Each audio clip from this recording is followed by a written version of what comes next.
자, H조를 심층적으로 네. 국가마다 쪼개서 보고 있습니다. 이제 우리의 마지막 상대인 포르투갈이고요.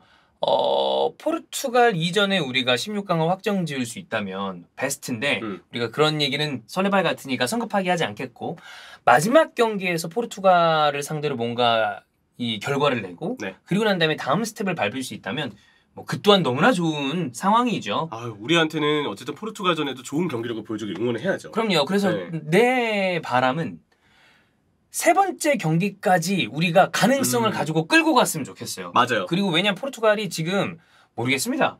호날두 덕에 분위기가 아주 좋은 건 아닌 것 같거든요. 네. 약간 흔들릴 수 있죠. 네, 뭐 별거 아닙니다만 네. 어쨌든 그렇습니다. 왜냐면 이게 우리가 어쨌든 독일전 실제 독일전 이기기도 했고 그래. 그런 막강한 멤버들이 있는 팀을 상대로 우리가 좋은 경기력을 보여주면 저는 독일전이 만약에 결과가 이기는 경기가 아니었다고 해도 이거 진짜 박수 받을 만한 경기를 했던 거거든요. 그런 거 있어요. 물론 또 안 그랬던 대회도 있습니다만 우리가 98년 프랑스 월드컵을 생각해봐도 멕시코한테 힘들었죠. 네덜란드한테 큰일 났죠. 그러나 벨기에에서 무승부. 맞아요. 마지막 순간에 우리 대표팀에 또 집중력이 있어요. 그렇기 때문에 포르투갈전은 또 해볼 만한 포인트가 있지 않을까라고 해서 한번 우리가 쪼개서 보겠습니다. 맞습니다. 자, 최근 세 경기 포메이션 한번 보죠. 일단 스위스전, 체코전, 스페인전으로 준비를 했는데요. 거의 이제 4-3-3 혹은 4-2-3-1 위주로 포메이션이 좀 꾸려진 걸 볼 수 있고요. 자, 이 라인업을 보면 골키퍼 세대 교체가 확실히 이루어진 것 같아요. 파트리시우가 아닌 디오고 코스타 골키퍼가 최근에 기용을 받고 있는데 굉장히 선방 능력이 좋고 이미 포르투에서 어릴 때부터 이 선수는 포르투갈의 향후 골키퍼 계보를 이을 만한 선수다라는 평가들이 줄을 이뤘었어요. 네. 조세사 같은 울버햄튼에서 잘하는 좋은 키퍼가 있지만 지금은 디오고 코스타가 현저히 앞서 있습니다. 대표팀에서 입지를 봤을 때. 자, 9월 라인업에 지금 페페 선수가 없죠. 센터백 페페 선수가 무릎 부상으로 그때 아웃이 됐어요. 그러다가 얼마 전 지난 주말 리그 경기 때 마지막 3분에 교체 출전이 돼서 87분에 교체 출전이 된 거죠. 그나마 한 경기를 뛰었고 지금 월드컵이 발탁되어 있긴 합니다. 베스트 11으로 나올 가능성은 저는 개인적으로 있다고 봅니다. 있다고 봐요. 네, 저는 있다고 봐요. 산투스 감독이 일단 주전에 대한 믿음이 좀 있는 편이고 선호를 하니까. 페페가 이제 포르투갈 사실 선수들 보면은 후벤 디아스가 수비의 주축이라고 생각하실 수 있는데 맞아요. 근데 제가 볼 때 디아스보다 팀 내 비중이 더 큰 선수가 페페입니다. 페페가 포르투에서는 요즘에 조금 폼이 떨어진 모습도 보여준 기간이 있었지만 대표팀이 이상하게 꾸준하게 잘했거든요. 그래서 이 선수가 물론 그 브라질 월드컵처럼 역적이 될 수도 있겠지만 정신적인 지주 역할을 해주러 들어오는 것 같기도 하고. 근데 페페 선수의 그 수비력은 포르투갈전에서 필요한 일이고 아마 본선에서는 뛸 가능성이 있다. 그렇습니다. 특히 우리하고의 경기는 조별리그 3차전이기 때문에 그 타이밍이면 PC에 어느 정도 올라와 있을 가능성이 크지 않을까 생각을 하고요. 9월 경기 때 또 하나 특징은 오타비오 선수가 갈비뼈 쪽 부상으로 아웃이 됐는데 오타비오 당연히 제가 볼 때 이번에 주전으로 기용이 될 만한 선수라고 생각을 합니다. 후이는 월드컵 명단에서 탈락이 됐습니다. 이제 나폴리의 김민재 선수 동료인데 난 잘 될 거라고 생각했거든요. 왜냐면 뭐 괜찮아요 나는. 맞아요. 근데 떨어졌어요. 근데 일단 왼쪽 풀백 주전은 제가 볼 때 누누 맨데스가 맞다고 생각을 하고요. 파리 생제르맹의 맨데스입니다. 아마 페르난도 산투스 감독은 서브로 하파이 게이루 선수를 그동안 많이 중용을 해왔기 때문에 게이루 선수를 2순위로 왼쪽 풀백에 남겨두는 것 같습니다. 자, 이외에 까르바이유, 네베스, 브루노 페르난데스, 베르나르도 실바가 최근 팀의 중심인데 윌리엄 까르바이유는 유로 때만 해도 굉장히 많은 비판을 받았지만 근데 사실 그때도 베티스에서는 꽤 괜찮게 활약을 했었고 요즘 라리가 3선 중에서도 꽤 돋보이는 활약을 하고 있어요. 베티스에서는 꾸준한 활약, 최근에 대표팀에서도 까르바이유 선수가 중용을 좀 받고 있고요. 네베스는 사실 유로 때 너무 안 써서 문제였어요. 후백 네베스. 왜냐면 그때 사실 카르바이유만의 문제가 아니고 윌리엄 까르바이유랑 다닐로 페이라를 같이 3선으로 계속 쓰니까 그래서 너무 답답한 경기를 한다고 우리가 진짜 포르투갈 경기 유로를 같이 형철이랑 보면서 아이고 세상에 보면서 저 작업 표시도 언제 시간 좀 흘러가나 그러니까요. 이렇게. 정말 시간 안 가는 경기를 했었죠. 할 말이 없었습니다. 자, 근데 이번에 요즘 들어선 다행히 네베스 선수를 좀 많이 중용하고 있어서 네베스의 그 패싱력을 포르투갈 대표팀에서도 볼 수 있겠고요. 브루노 페르난데스와 베르나르도 실바가 최근에 공존이 되고 있습니다. 그 공존이 이루어진 순간부터 포르투갈 대표팀의 경기력은 많이 올라왔고 그게 또 월드컵 플레이오프에서의 승리 그리고 이탈리아의 대이변 탈락으로 인해서 조금 수월하게 포르투갈은 본선에 올라올 수 있게 됐죠. 그 과정에서 브루노 페르난데스와 베르나르도 실바 간의 공존은 잘 이루어진 포르투갈 대표팀이 되겠고요. 마지막 라인업의 관건 호날두의 떨어진 득점력을 신경이 좀 쓰일 겁니다. 어쨌든 계속해서 지금 이슈를 만들어내는 선수고 저희가 촬영하는 거 기준으로 그 피어스 모건이랑 또 두 번째 인터뷰가 곧 올라온다. 맞아요. 이런 이야기가 있어서 그래서 이 선수의 지금 상황은 저는 긍정보다는 계속 부정적인 쪽에 이 어떤 이슈를 만들어내고 있다고 봅니다. 팀 네. 내에서도 마찬가지일 거예요. 어쨌든 포르투갈이 그동안 어쨌든 호날두 득점에 분명 의존했던 건 그건 맞아요. 사실이고 예. 뭐 A매치 역대 최다 득점자니까 그쵸. 이 선수에게 지금 폼이 좀 떨어져 있다는 거는 네. 포르투갈로서도 마이너스 요소입니다. 그리고 우리한테는 나쁠 거 없고요. 우리로서는 어쨌든 그거 공략해야죠. 그렇습니다. 네. 자, 이 상황에 그러면 포르투갈의 전술적인 포인트를 체크해 보겠습니다. 일단 페르난도 산투스 감독은 굉장히 보수적입니다. 절대적으로 안정적인 축구를 합니다. 네, 무리한 운영을 하지 않습니다. 선수비, 후역수비 무조건 갖춰져 있는 팀이고요. 지공 상황에서의 특징은 측면 연계 후 크로스인데 윙어와 풀백 간의 스위칭이 좀 자주 일어납니다. 네. 윙이 이제 안쪽으로 좁히면 풀백이 오버래핑을 하고 윙이 넓게 벌리면 풀백이 중앙으로 안쪽으로 네, 중앙으로 좀 안쪽으로 움직임을 가져가는. 왜냐면 저 하파에게이루 선수가 사실 왼쪽 풀백이지만 주로 안쪽으로 들어오는 움직임이 또 능한 선수예요. 그래서 윙과 풀백 간의 이러한 교차되는 움직임들이 포르투갈 대표팀에서는 많이 보이는 편이고요. 이후에 크로스나 아니면 크로스 이후에 상대 수비를 막고 나왔을 때 발생되는 세트피스 상황을 포르투갈 대표팀이 요긴하게 활용할 때가 많죠. 그 지난 러시아 월드컵 모로코전의 결승골도 어쨌든 호날두의 그 코너킥 상황에서의 골이 중요하게 더 먹혀든 만큼 세트피스 역시도 포르투갈 대표팀의 기대 요소고요. 이게 안 된다 싶으면 롱패스 뿌려서 전방에 빠른 자원들을 활용하는 그쵸. 그런 모습들을 보여줍니다. 여기까지예요.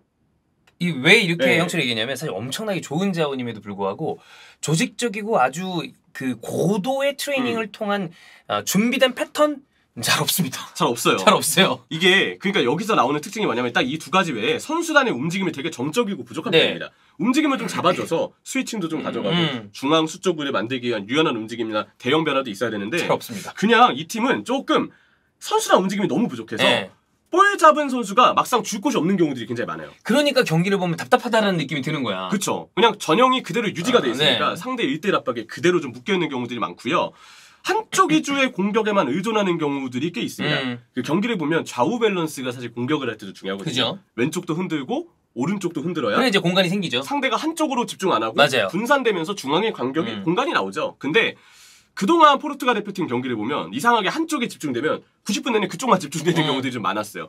그러다 보니까 전환이나 이런 게 뭐 네베스 같은 선수가 있을 때 전환을 뿌려주긴 하지만 한쪽 공격 영향력만 살아나는 경기들이 뭐 유로 예선이나 유럽의 예선이나 네이션스리그 같은 경기들에서는 많이 보였다는 특징이 있습니다.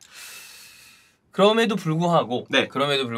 선수들 개인 역량은 굉장히 좋아요. 그래서 속공에서 공격진의 속도를 활용하는 역습은 언제든 우리가 경기를 그렇죠. 해야 되고요. 이거는 포르투갈이 자신하는 무기입니다. 뭐 특히나 베르나르도 실바 같은 선수는 요즘에 맨체스터 시티에서 보면 이 선수가 하는 일이 가장 많다라고 느껴질 정도의 경기들이 있어요. 맞아요. 네. 항상 경기를 해야 되는 게 이게 전술 포인트이기 때문에 그냥 전술만 말씀드린 거지. 때로 그 대표팀 경기 보면 전술을 초월한 존재들이 분명 있어요. 실바 같은 선수들, 네. 브루노 페르난데스 같은 선수들. 이따 체크하겠습니다. 네, 그 선수들이 풀어내는 공격은 전술 그 이외의 포인트가 그렇죠. 될 겁니다. 자, 그리고 수비는 압박을 하면 간격이 벌어지는 문제점들이 포르투갈 대표팀에 많이 노출이 됐어요. 그래서 특히 압박을 하고 간격이 벌어질 때 많은 공간을 내줬던 포인트가 좌우 하프 스페이스. 이쪽에 이제 약점을 좀 드러냈고 그러다 보니까 역습에 좀 취약한 모습을 보여줬었는데 그래서 전 결론을 세웠습니다. 아마 본선에선 산투스 감독이 그래서 또 물러설 거예요. 제일 쉬운 방법이거든요. 맞아요. 근데 실제로 이 감독 그렇게 해요. 어우 지겨워요 벌써. 그러니까요. 네. 토너먼트에 포르투갈이 올라갈 가능성이 어쨌든 좀 크다고 점쳐지고 있는데 올라가서의 경기력도 참 볼만할 것 같습니다. 그렇습니다. 그리고 투볼란치를 중시한다. 역시 밸런스를 잡기 위함이죠. 그 투볼란테를 여러분 유로 때 정말 수비지향적인 선수 둘을 둬서 정말 경기 보기가 답답했었거든요. 이제 그러진 않습니다만. 네. 파리에서도 다닐루 페이라 선수는 요즘에 센터백으로도 잘해요. 그러니까요. 네, 중원에선 좀 물론 중원에서 지난 시즌 후반기 때도 약간 많이 띄워주면서 영향을 보여준 것도 있었지만 그렇습니다. 적어도 그 유로 했던 시기 때는 다닐루 페이라가 중원에서 기용된 거는 너무 어이가 없는 그때 당시의 폼을 보면 어이가 없는 선택이었습니다. 자 그러면 이 팀이 우리와 붙을 때 베스트 11을 어떻게 낼 것인가를 봐야 되는데 이건 사실 마지막 3차전이기 때문에 1, 2차전 경기 결과에 따라서 3차전의 라인업이 바뀔 가능성에 대해서는 저희가 좀 고려를 해야 됩니다. 만약에 포르투갈이 일찌감치 2승을 해버려요. 그래서 16강 확정인 상태야. 그러면 기회를 받지 않은 선수들한테 기회를 좀 줄 가능성도 있긴 있습니다만 산투스 감독은 또 기용을 또 되게 파격적으로 하지도 않거든요. 사실 그래요. 그리고 또 하나는 그동안 기용이 안 됐던 선수들이 들어오더라도 무서운 선수들이 너무 많아요. 주앙 펠릭스가 들어올 수도 있어요. 아 그러니까 예, 그거는- 펠릭스 사실 너무 안 쓰거든요. 안 써요. 아니 펠릭스 못 쓰는 거예요, 이거는. 그렇죠. 근데 이 선수가 개인 기량이 너무 좋은 선수이기 때문에 펠릭스는 참 운도 없는 게 시메온에도 펠릭스를 잘 못 써요. 그러니까 네. 그 좋은 선수를 여러모로 좀 애매합니다. 네. 어쨌든 산투스도 비슷한 특징을 가지고 있다. 요렇게 자 베스트 11 보겠습니다. 네. 근데 뭐 큰 변화는 없어요. 네. 페페 선수가 아마 들어올 거다 정도의 특징? 저도 페페가 베스트 안에 들어가지 않을까 싶고요. 네. 이외에는 이제 역시 실바와 브루노 페르난데스가 다양한 방식으로 공존이 될 거라는 거. 이 부분이 역시 중요한 포인트고요. 그래서 예상 베스트 11을 저희가 이렇게 좀 띄워드리겠습니다. 이렇게입니다. 네. 자 그러면 키 플레이어 보겠습니다. 키플레이어는 일단 풀백의 주앙 칸셀로. 이제 이 자리에서는 전술을 초월한 존재들에 대해서 설명을 좀 드릴 거예요.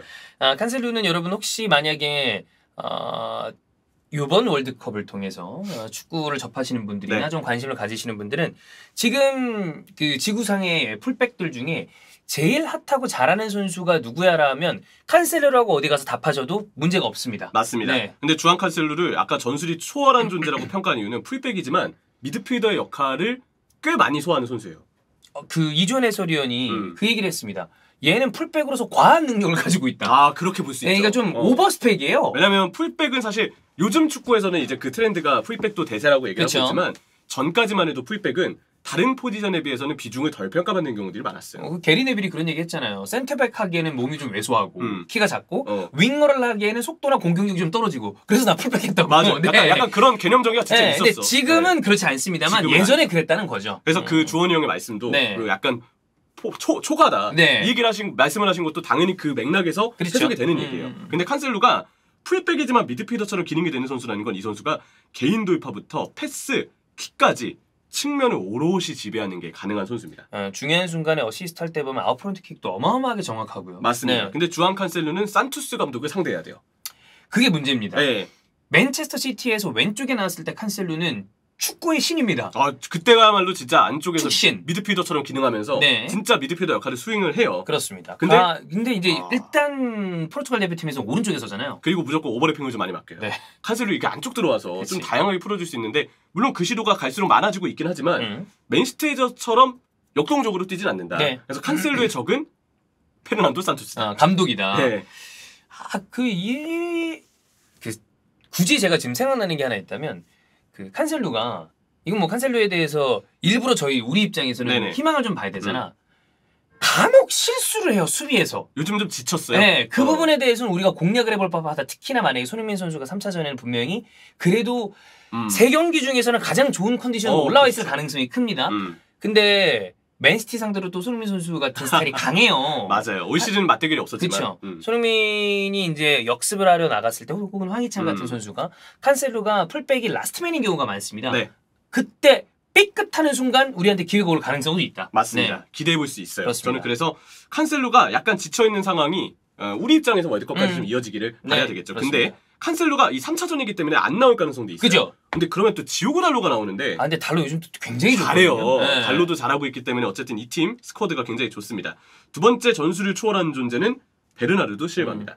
확실한 볼 간수와 드리블, 연계 이를 통해서 빌드업에 관여되면서 상대의 압박에 확실한 대응책이 베르나르도 실바는 되어줄 거예요. 되죠. 움직임이 굉장히 넓기 때문에 우리 선수들 뭐 아니면 포르투갈을 상대할 선수들 시야에서 벗어나는 형태에서 움직임을 좀 넓게 가져가고요. 거기서 중원의 수적 우위에 도움을 주고 볼 잡고 앞으로 턴하는 동작도 실바는 굉장히 부드러운 편이고 부드럽죠. 앞을 바라보면서 하프라인 지점에서 바로 다음 패스를 뿌려주는 것까지 베르나르도 실바가 온전히 전술 그 이상의 존재로서 기능을 할 거라고 생각합니다. 네. 그 로드리 옆에서 베르나르도 실바가 파트너처럼 뛰는 경우들이 되게 많아요. 움직임 자체를 사실상 투벌렌테처럼 내려갔다 올라가는 그 종적인 움직임을 정말 잘 가져갑니다. 맞아요. 이게 왜냐하면 그만큼 이 선수가 중원에서 볼을 운반해주고 그렇죠. 전개해주는 능력이 아주 좋다는 점이죠. 활동량이 많아서 우리에게 돌발적인 압박과 볼 탈취를 노릴 가능성도 있습니다. 그렇죠. 신체적인 조건은 굉장히 작은 선수입니다만 이 선수가 가지는 아우라는 그 키를 초월합니다. 우리가 빌드업을 할 때 정말 조심을 해야 된다는 그렇죠. 점, 이 점을 좀 강조를 하겠고요.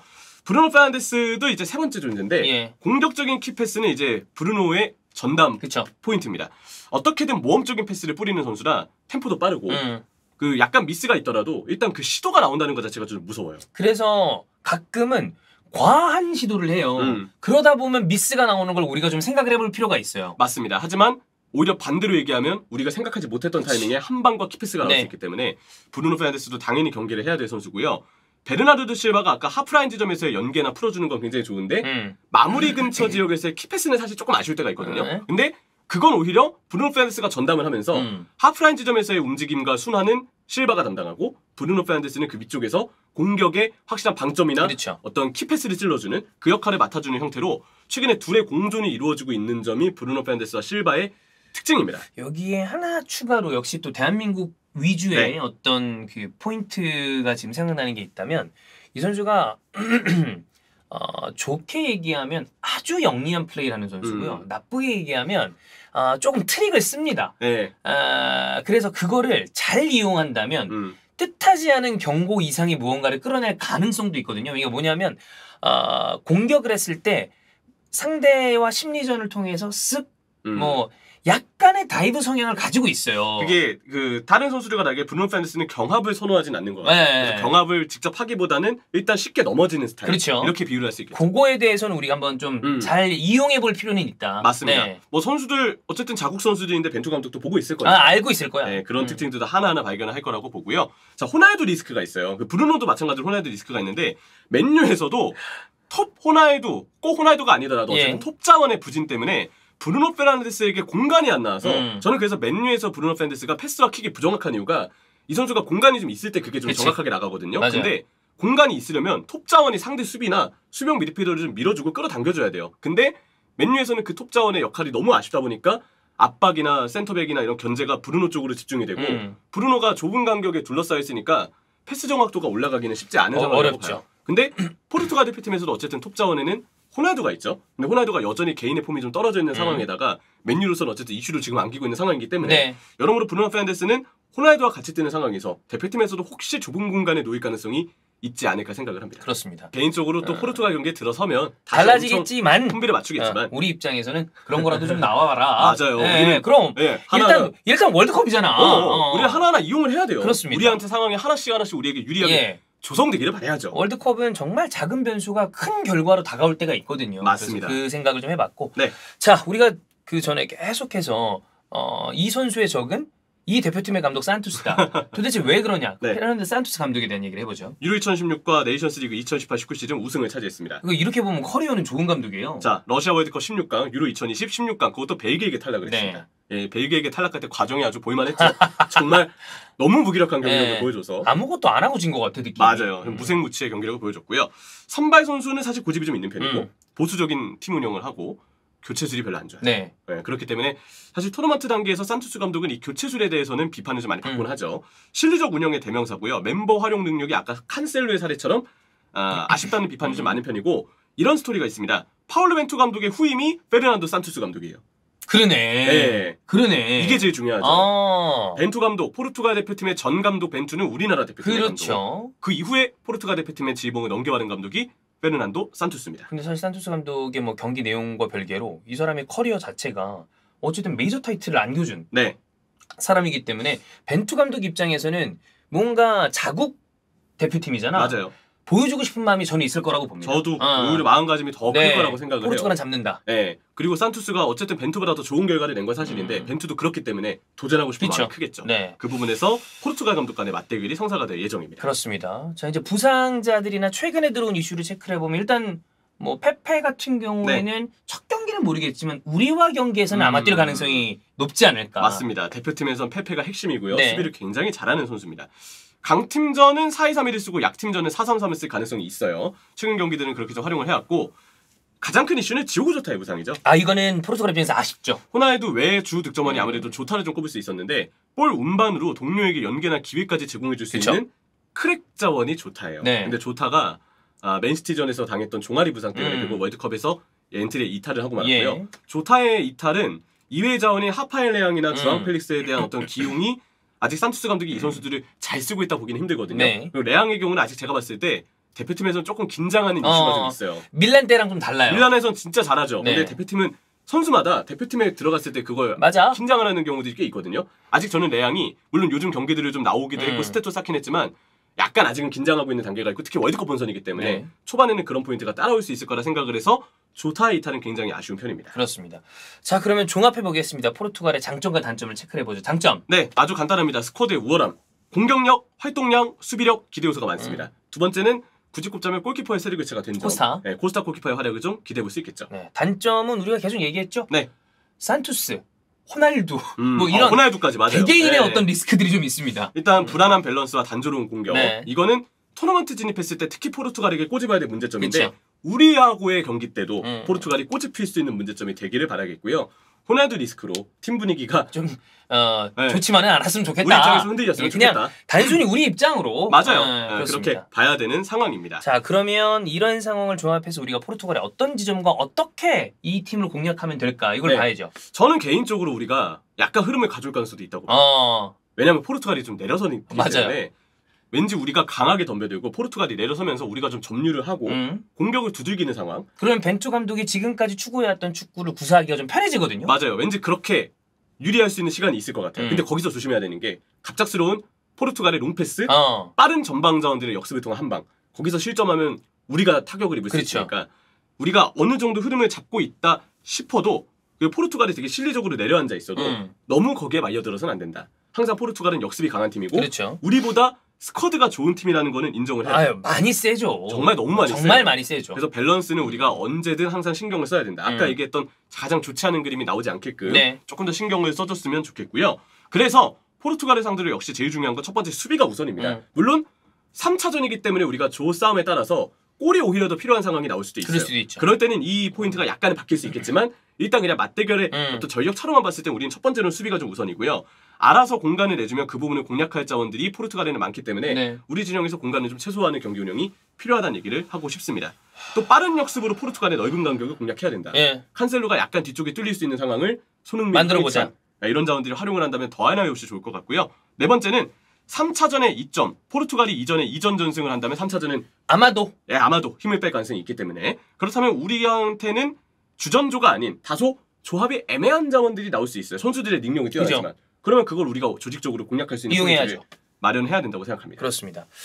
어려운 상대입니다. 네. 포르투갈의 자원만 놓고 봤을 때는 유럽을 통틀어서도 아주 강력한 스쿼드를 가지고 있는 팀인데 아까 얘기했던 대로 감독 자체가 워낙 보수적인 운영을 하다 보니까 우리가 어려워요. 어렵지만 가능성을 볼 만한 부분이 없는 건 아니다. 네, 월드컵 모른다. 우리 독일도 몰라요. 잡았잖아요. 네. 그리고 오늘 보니까 오만이랑 독일하는 거 보니까 독일도 모르겠어. 네. 우리한테 지고 나서 정신을 못 차려. 이번 새벽에 친선전들을 저도 많이 봤습니다. 폴란드 네. 경기 중계도 했고 했는데 폴란드 제가 얘기한 그대로고요. 폴란드. 그리고 아르헨티나는 또 아랍에미레이트를 착사를 냈거든요. 아르헨티나는 진짜 지금 완전 이렇게 돼 있습니다. 요즘에 메시 그 골 넣는 장면만 봐도 약간 핏이 진짜 너무 많이 올라요. 그렇죠. 네. 어쨌든 월드컵은 재밌게 펼쳐질 거고 우리는 또 이런 포인트를 통해서 좋은 결과를 내면 좋겠다.